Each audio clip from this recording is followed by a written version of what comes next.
Hey, it's the Preacher, and it's time for a garden update. And I always do garden updates so I can remember what I planted. So let's have a look. Got a chicken fight going on over there. No betting taking place. Chicken fighting's illegal. Right here in this bed we've got a couple sets of carrots. 3 sets actually. And I know you're thinking, why are you planting carrots under that trellis? Well, the carrots will be done and we'll be planting cucumbers under here. So on that side, halfway down, I've got Danvers 126. On this side, I've got Nance Half Long. And they go to the middle, and then on the end, I have these So Easy rainbow colored carrots. So this bed right here, from here over, 2 different kinds, from there back, the rainbow carrots. This middle bed that's not worked up yet, this is going to get peppers in it. What we have done is we've added some chicken litter, and I've added ashes from the wood stove all winter. And there's leftover rotten straw on it. That was the way all these looked. We've worked these up. That far raised bed right there, that will get a row of yellow tomatoes, the big yellow Brandywines.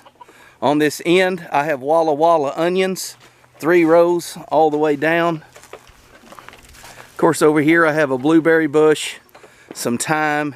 I've got a rosemary plant that's going in there. And this little patch here I call just spring onions. This is all the leftover onion sets that wouldn't fit. I started out with red. I did the Walla Wallas. Then I've got Texas Sweets. Then I got 3 rows of radishes here. On the outside of this bed I have a row of the white radish, white icicle, short top I think is the actual name. Then I have a center strip here of rainbow radishes, just the regular round ones, purple, pink, red. In this corner pot, I will be planting yellow pear tomatoes.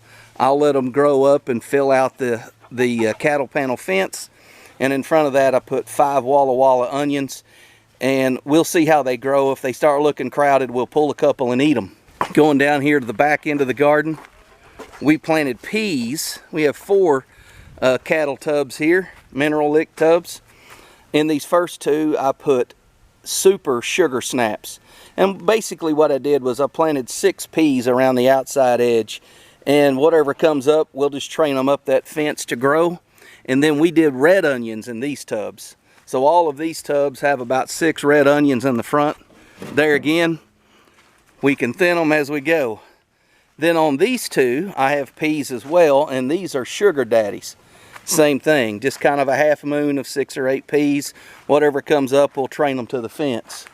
Here, I will be getting indigo cherry tomatoes that'll grow up the trellis on both sides. And there again, red onions on the outside where the tomatoes are not growing. Same in that corner. That'll be another yellow pear tomato, the small one. It'll grow in the corner of that fence. So that leaves me 2 beds here unaccounted for. And I really think I will have something off the wall that'll need room to go in here. So I'm going to leave them open. I'll probably chop this one up.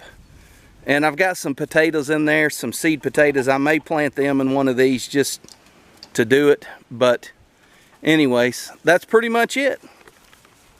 So there you go. That's what's going to be planted here. Oh, by the way, those turnips only take 30 days. I keep saying turnips. They're radishes. The radishes only take 30 days.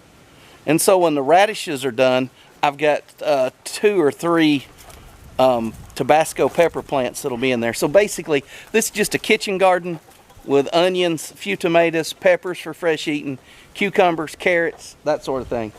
And then we have the big garden down at my mother-in-law's.